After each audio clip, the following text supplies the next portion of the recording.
You're listening to Sox in the Basement, a production of the Broadcast Basement Limited, where every show is 30 minutes of good and comes from a basement bar on the south side of Chicago. Pull up a stool, pour a cold one, and join us right now for Sox in the Basement. Heard everywhere podcasts can be found, and always at soxinthebasement.com. Coming out of the All-Star break, we've got lots of excitement with the White Sox. Tons of excitement. A flurry of activity, a flurry of things. Yeah, we've got young guys coming up. We got Maldonado out the door. Danny Mendick's been DFA'd, and surprisingly, a guy like Danny Mendick doesn't get grabbed up by somebody. He's in Charlotte now. Yeah, surprisingly is maybe not the word. It's amazing that when we DFA people, teams are chomping at the bit for these players. Just run out and just snag them. You got John Schriffen calling out folks over at the Sun-Times in tweets, which is amazing to me. You have teams that are inquiring, offering players to the White Sox, multiple reports out there, teams like the Padres and the Dodgers. You know the Phillies are involved in there. There's all these different teams trying to get players. They're all getting turned down. The asking price seems really high. So there's a lot going on, a lot to dive into here. This episode brought to you, as always, by Cork and Carry at the Park in the shadow of the ballpark at 33rd and Princeton. Remember the big event coming up, the Friday, the kickoff, the 9th of August, the kickoff to Cubs Sox, 5 p.m., Sox in the Basement from the 108. Out at Cork and Carry for a live show that will not be broadcast. This is going to have speakers. We are going to probably take some audience questions. We're getting some guests together and some giveaways. It's going to be kind of a fun thing to do before you go into the ballpark, kicking off at 5 p.m. Incredible food, award-winning burgers, a great price. Bring the whole family out, indoor, outdoor seating, and every game, it is your place for pregame, postgame, and in-game viewing of the White Sox. Cork and Carry at the Park. See more at corkandcarry.com. The first thing I want to get into are the new players. Forget the Schriffen thing. That's just high school drama. If we got time by the end of the show, I'll bring that up. We'll talk about that still. Yeah. But I agree. I mean, it's some of the stuff that goes on around this team at this point, with whether it's sniping between fans on Twitter or anything like that. I mean, I think there's just a lot of frustration out there. If they were winning, nobody would care. Exactly. If they were winning, none of this stuff would matter to anybody. And this is because they're just so bad. I mean, 71 losses before the All-Star break. They blew past the record by 2 games. Nobody had ever lost 70. They're like, we're going to do 71. So, I mean, that's the team we're watching. Hey, at least we're watching history here. I mean, we're watching all kinds bad of history. But it's still history. We can say we were here for this. I mean, tell my great-grandchildren. Print the T-shirts. The thing that I'm most excited about is Brooks Baldwin getting up here. Yes. That guy, I think that guy has an opportunity to actually get up here, stick, and be something. And if he does, it'll be one of those rarities where the White Sox drafted somebody later in a draft and developed him. But he's jumped multiple levels this year, and he's been hitting the crap out of the ball. He can play. I know second base is probably where he's going to end up. He can move over to third as well. I think you start him at second, and I think what you have to do is hope that Pedro is going to put him in the order every single day. Like this, his promotion or any promotion of these young players, if those guys are not given consistent, regular at-bats, then you're allowing this manager who is clearly a lame duck to get in the way of future development. And that's my biggest fear with these guys coming up, because you want this guy to come up, get as many at-bats as humanly possible. I mean, here we go. Like James Fox puts it out there. Switch hitter posting a 144 WRC plus with the Barons this year. Yeah. 23 homers over the last 3 years. He was a 12th rounder in 2022. You want to give him an opportunity. His name's come up on this show multiple times. It's come up when we've had the prospect guys on. Well, when we get guys like Elijah Evans, who was just on the last episode from Just Baseball with the one of the best quick breakdowns of the entire draft. If you missed that, go back and check it out. James Fox has been on a couple times in the last couple of months. Baldwin keeps coming up. I didn't know if he was going to get here so quick. I feel like him showing up now signifies we're going to see more youth, more young pitching, and possibly more young players getting a crack before this season is over. Well, which stands to reason, and especially somebody like Baldwin who, if his bat to ball skills are as advertised and as they've been in the minor leagues, then he's the type of guy that can come up and make a better transition than somebody, for example, like Oscar Colas, who is run into it and hit it very, very far away. And, and Baldwin also is a guy that can move around the diamond. Now, he's been an infielder, but he's played some outfield. He's played all around the diamond. So he's maybe a guy that what they're looking at too, and maybe this is what we're going to see, is how does he play in these various spots? Not because they want him to be a utility guy necessarily, although that might be what he ultimately becomes, but also to see, look, going into next year, is he somebody that maybe we count on to be able to handle the majority of at-bats at second base, for example. That's what you're hoping. But then still be somebody that, for instance, gives us the flexibility to have as an outfielder because he can play out there? Or is he somebody that if we manage to put together a complete infield where we still want Brooks Baldwin in the lineup, will his bat play in the outfield? Will his bat play anywhere else? He can stand at third too. Yeah, he's actually played a lot of third. Right. I mean, the Senzel thing is a weird signing because that's a failed prospect who was a really high pick that everybody thought was going to be a superstar, and it has not worked out for him. On the other hand, he's another one that should get nonstop at bats and stand at third base permanently for the next couple of weeks to see what you have. And the only reason you're doing that is not because you think Nick Senzel is going to be a great ball player or even last the season. What you're doing is very similar to other rebuilding teams or teams that are like, let's take a crack at this guy. Maybe there's something there. The best example is the Pittsburgh Pirates this year grabbed Joey Bart off of the scrap heap in the exact same way because they were having catching trouble. They had injuries at catcher. They were dumb enough to sign Yasmani Grandal, and they had all these problems at that position. The young guys weren't ready. There was an injury to one of their young big prospects. The other guy, Henry Davis, wasn't ready yet.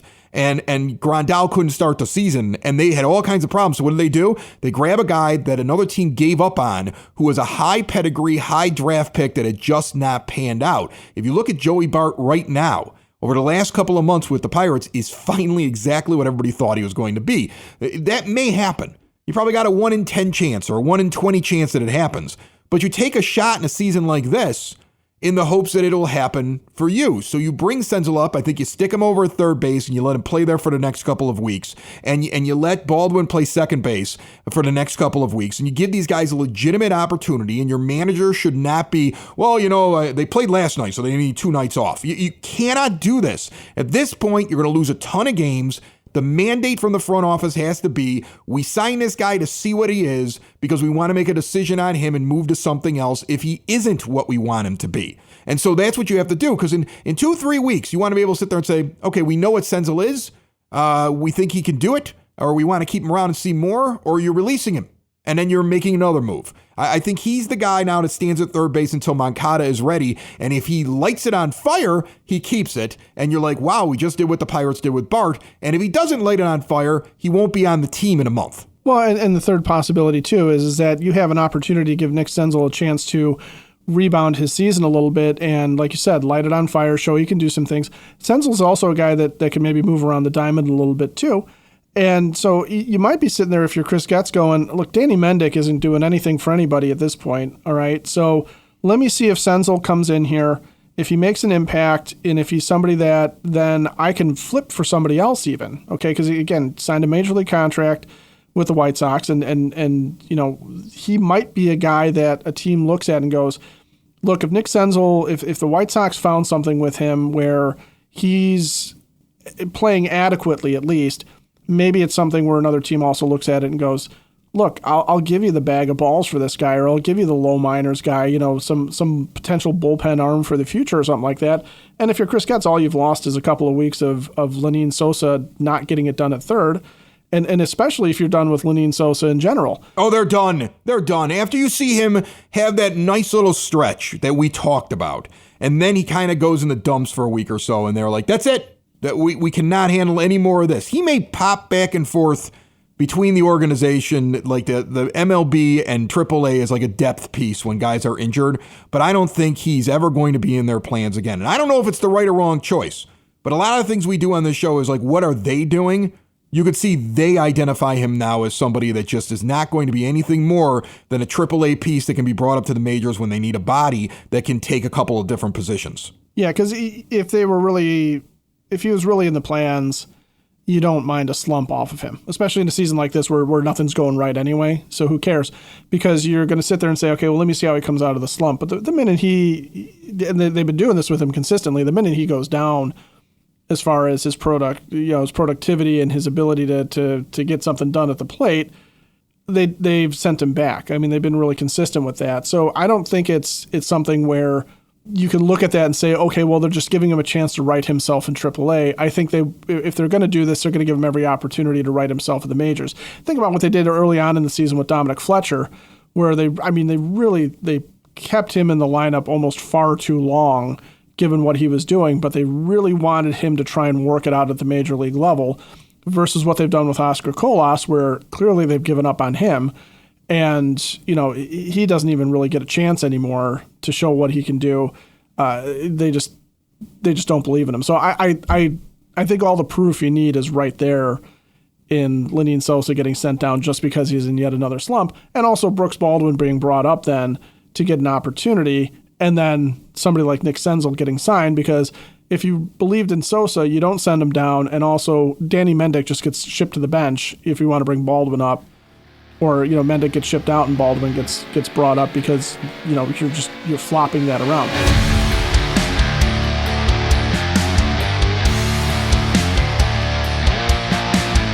Sox in the Basement listeners, for exterior windows, doors, patio doors, and storm doors, look no further than Window and Door Superstore of Oak Forest. They are not traveling salesmen who show up at your door with a dingy little example and you got to look in a book and try to pick out what your windows are going to look like. Instead, get into their big, beautiful showroom where there's an owner on site, and also on site when they put in your windows. All Window and Door Superstore installers, they don't farm out the work. They've been doing it that way for 40 years in Oak Forest since 1985. All major brands are custom made and no stock items for a perfect fit. Window and Door Superstore of Oak Forest is 1/2 block east of 159th and Ridgeland at 6280 159th Street. See more at windowdooroakforest.com. You don't go with a Nick Senzel over somebody in your own organization that's been around for a while if you still believe in that guy. You don't bring in Senzel.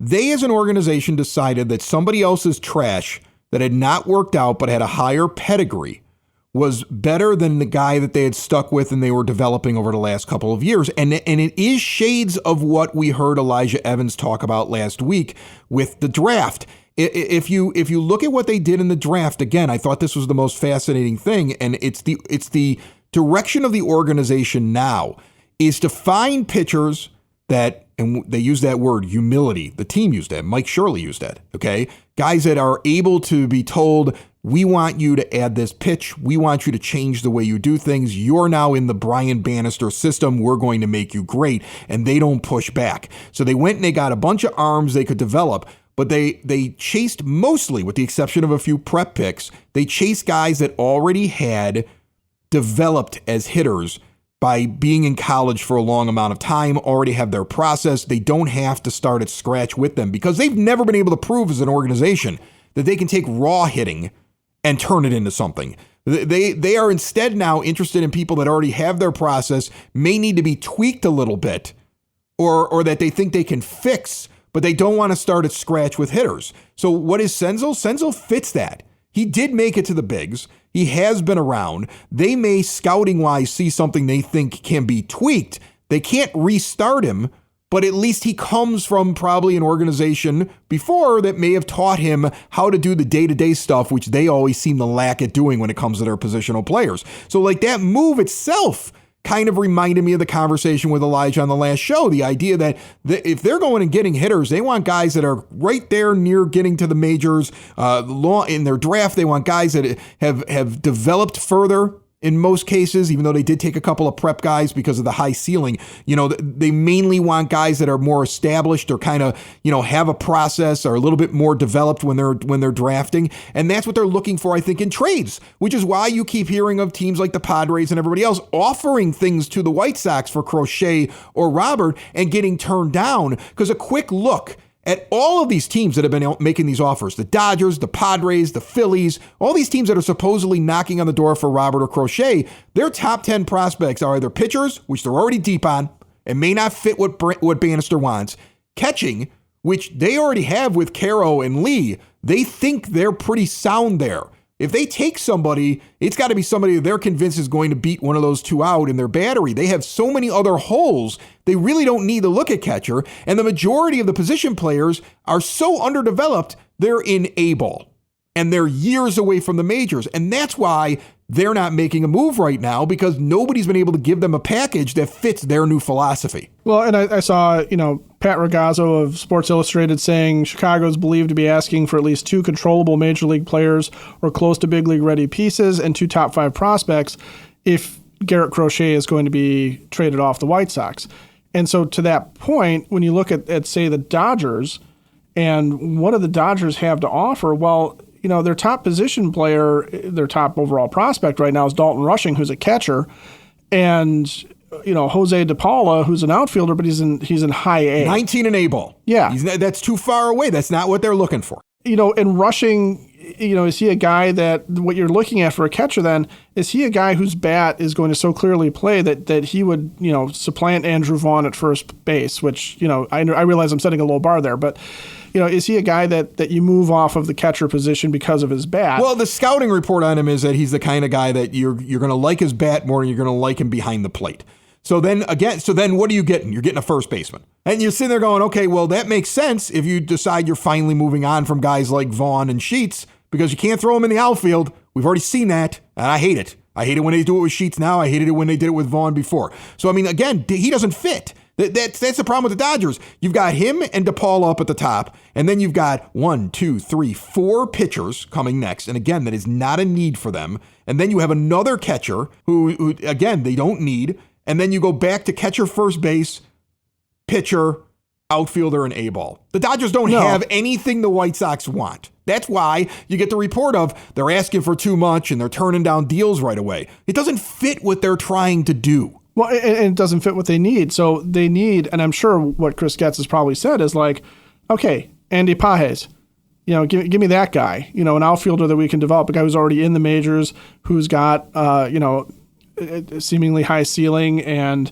is a 23-year-old rookie who, could be a guy that, you could see him and Luis Robert Jr. as running mates together in the outfield for a very long time. But are the Dodgers willing to go that route and do that when they're relying on this kid to play in their outfield as it is? And the answer is probably not. So the Dodgers are sitting there going, yeah, but look at these wonderful prospects that we have.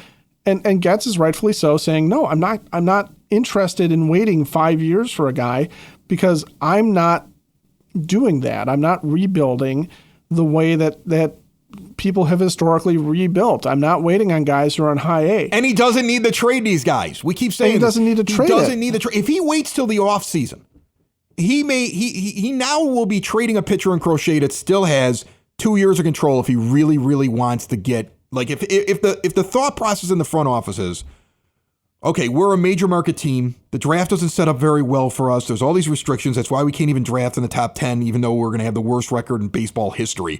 Okay. And so because our owner's never going to spend, we've decided we're going to do a ton of controllable arms because he'll never do a lot with his pitching. He'll never sign those big $200-300 million deals for 5-6 years for pitchers. So we know we can't do that. So this is what we're going to do with our pitching staff. Fine. We have a plan. Now we've got to find hitters. And yes, we may be able to spend some money in free agency, but if we're going to bring guys along, we want them to be close to ready, and because we're not good at developing hitters. So we hope that other teams have actually done the parts that we're not good at, and then we can just kind of get them at the end. So that's what we want. So I have this pitcher that everybody wants. If I can get that, if I can get those kind of players, I'll deal them because it's so hard for us to find those kind of players.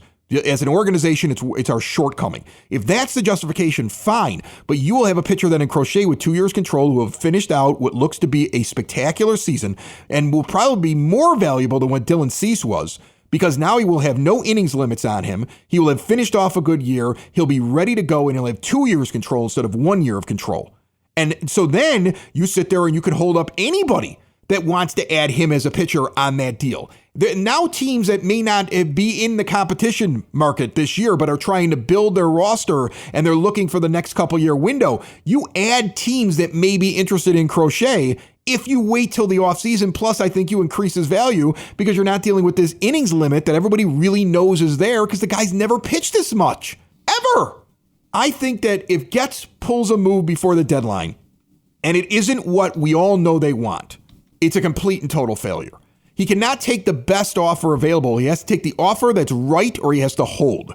Just like he seemed to be willing to do with Cease, he can definitely do it with guys like Crochet with 2 years left after this year and Robert with 3. You have to hold serve, because eventually they'll either pay your price or you'll have to sit down and figure out something else. Don't give away guys at a lesser value than what they're at.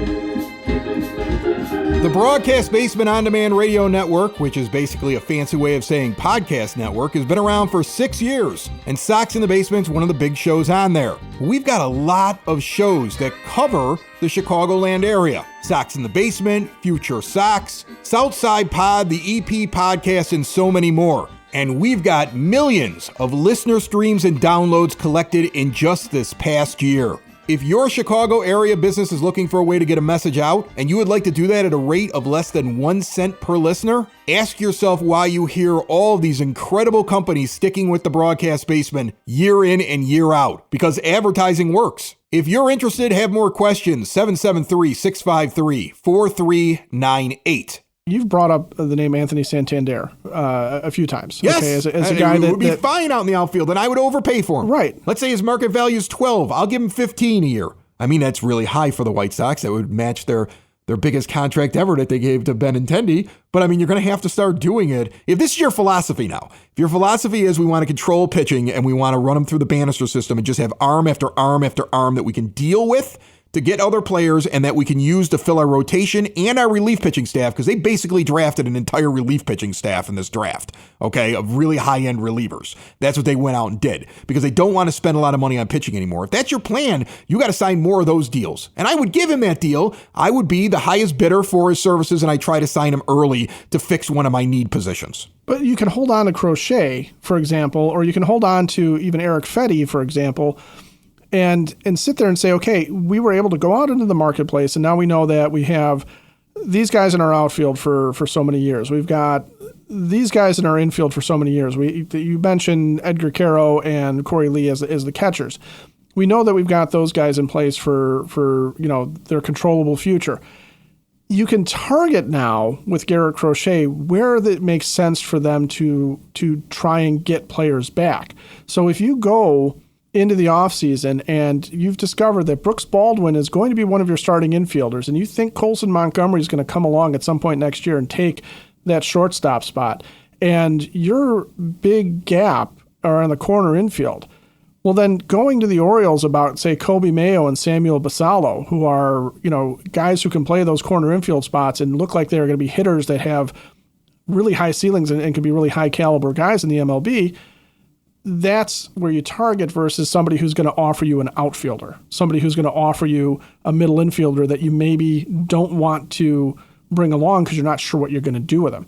That said, that's where a Brooks Baldwin becomes really important, because if his bat plays anywhere in the infield, then he gives you positional flexibility, not just on a day in and day out basis for Pedro to screw up the lineup, but he gives you the positional flexibility to sit there and say, okay, Garrett Crochet, I'm dangling Garrett Crochet, but I know who I'm going after. So the Yankees right now can call and say, we don't really want to give you Spencer Jones or Jansen Dominguez.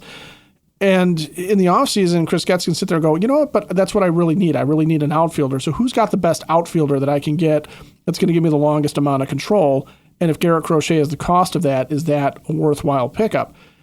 Or is it something where Eric Fetty becomes that? Or is it something where one of the other arms, one of the young guys that they're sitting there going, okay, we like this guy. We like Nick Nastrini, but we don't really love Nick Nastrini. Somebody else wants to take a shot at him. They're going to give us this major league ready outfielder. We're all good. He did that with Christian Mina and Dominic Fletcher. It just didn't work out the way he wanted to. But that type of flexibility you get in the offseason. Right now, you just have to take what a contending team, what an interested team is willing to give you. And for example, with the Padres, you've already plucked clean what you want from their system. So what are they going to give you off of their major league roster? Are they giving you Jackson Merrill? No, probably not. No, the only system that really matches is the Orioles, right? I mean, unless I'm missing something. I mean, the Phillies are in the same boat as the Padres are in the same boat as the Dodgers. And every time I look up a team and I look at the Orioles and I go, okay, well, you've got lots of players that fit what the White Sox want, but they won't give them up. And which is really, it's strange because they don't have enough room on their 26-man roster for all of them. And now you're hearing Jackson Holliday. A lot of people are predicting he could get moved, and which makes me nervous because the White Sox would be dumb enough to go get a guy that actually isn't that good, although he seems like he's going to be good. He did not get a very long time up there. He's only 20 years old. He'd be a great guy to get. A Kobe Mayo off of their team would be a great guy to get. A Connor Norby wouldn't be the worst addition at 24 years old, a guy who can play second base for you. You can grab plenty of different players off of that roster, either that are on their major league roster that are really young because they have so much depth, or on their minor league roster. The problem is they don't want to pay it. They don't want to give that to anybody. They're actually the inverse of what most teams are right now. You look in most systems, everybody's pitching heavy, and you look at the Orioles, and they're like the opposite. And you're like, well, okay, let's make a deal. This makes perfect sense. We fit, you fit, let's make a deal. And they're like, nope, we don't want to do that. It's weird. It's really strange that they have gone in a completely different thing. And it's working for them right now. I mean, they're winning at the major league level. It is a weird, odd thing, though, to see a team that is so different. Their top 10 is like the inverse of everybody else. We got a middle infielder, catcher, first base. We've got another guy who can play the infield, first base, third base. We've got an outfielder. We've got a second base outfielder. We've got an outfielder. The first pitcher that shows up is 7th in their top 10. There's 3 pitchers in their top 10 total and 7 position players. They're like the absolute opposite. And most of them are in AAA or AA performing at a very high level. They're like the one team that matches up with like every other team in baseball who has pitching but doesn't have players. And the White Sox are like the perfect example of that team. That's exactly what the White Sox want, is exactly what the Orioles have. What the Orioles need is exactly what the White Sox have. And the Orioles are like, yeah, but we don't want to give any of those players up. I think they're the only team that matches with the Sox to get Garrett Crochet. Garrett Crochet goes if the Orioles pay the price. But they're never going to pay the price. No, they're never going to pay the price because that's too simple, Ed. See, I want simple things with my baseball club. I want them to get better. I want them to have a competent manager. I want them to stop lying to me, right? I hate the PR machine. I get aggravated. Martin Maldonado leaves, and we didn't really mention it that much today because there's really nothing to say except he was terrible and everybody knew it except for his manager. And I made a comment, I made a public comment through like one of the social media feeds, like, this is why people are annoyed with this organization, because they say stuff that we all know isn't true. And I understand the idea that like a manager needs to protect his player. Fine. A manager doesn't need to play him 50% of the time when he's clearly a bad player. A manager doesn't need to leave him in there late in the game when he's got other options on the bench because he wants to let this guy who's never going to be part of your future and isn't any good right now get his at bat late in the game. And it was costing them wins. And again, losses don't matter. You can't draft in the top 10. So why not try to find a way to win a game? Right? That's what my problem is with the Martin Maldonado thing. I didn't expect Pedro to say he's a crappy player and I'm kind of stuck with him. But I didn't want Pedro to try to defend the overuse of him. And that's what annoys your fan base more than anything else, when you treat us like idiots. And thank goodness he's gone. And we won't be treated like idiots when it comes to Maldonado. My fear again, though, becomes we'll be treated like idiots when it comes to Brooks Baldwin when he's playing 3 days a week. Yep, welcome to the Nicky Lopez is the new Martin Maldonado era. I mean, it's possible.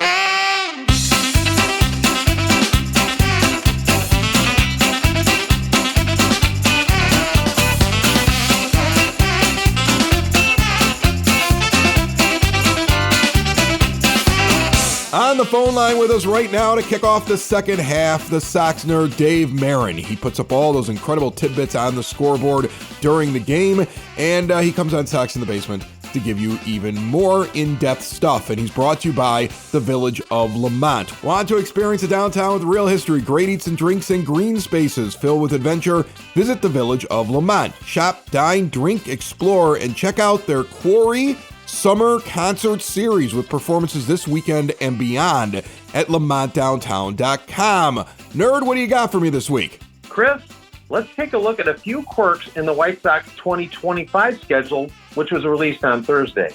The Sox open season number 125 on March 27th at home against the Angels. It will be the earliest opener in team history, surpassing 2019 and this year when the season began on March 28th. The home finale is also early next season. The 2025 guaranteed rate field closer is September 21st. The last time the Sox closed their home season earlier than that was in 1998 when they finished on September 20th. The Sox will play in a new stadium in 2025. When the Sox visit Sacramento to take on the A's next April 25th, it will mark, by my count, the 77th different venue in which they will have played. It will also be the 9th different venue in which they have played the A's. That's 2 in Philadelphia, 3 in Chicago, 1 in Kansas City, 1 in Oakland, and 1 in Milwaukee, and then Sacramento. There will be no holiday home games in 2025. The Sox are at Boston on Easter Sunday, April 20th, at the Mets on Memorial Day, May 26th, at Colorado on the 4th of July, and they are idle on Labor Day, September 8th. As for Mother and Father's Day, the Sox are home to face Miami on Mom's Day, May 11th, and in Texas for Dad's Day on June 15th. The Sox will play in Boston on Patriots Day on April 21st, giving us that cool 10 a.m. Central start on a Monday. This will be the Sox 6th game on the day, with the last coming in 2021, which ended with Danny Mendick on the mound. The Sox are part of MLB's new, quote, rivalry week in 2025, and fittingly, the Sox will be playing the Cubs from May 16th to May 18th at Wrigley Field. The Sox host the Cubs July 25th to 27th, marking the return of the 6-game series against the Northsiders. The last 3 seasons, the series has been just 4 games. We don't get Ohtani. The Sox are in LA July 1st to 3rd, but we get the Brewers April 29th to May 1st, the Cardinals June 17th to the 19th, the Phillies July 28th to the 30th, and the Yankees for 4 to close out August.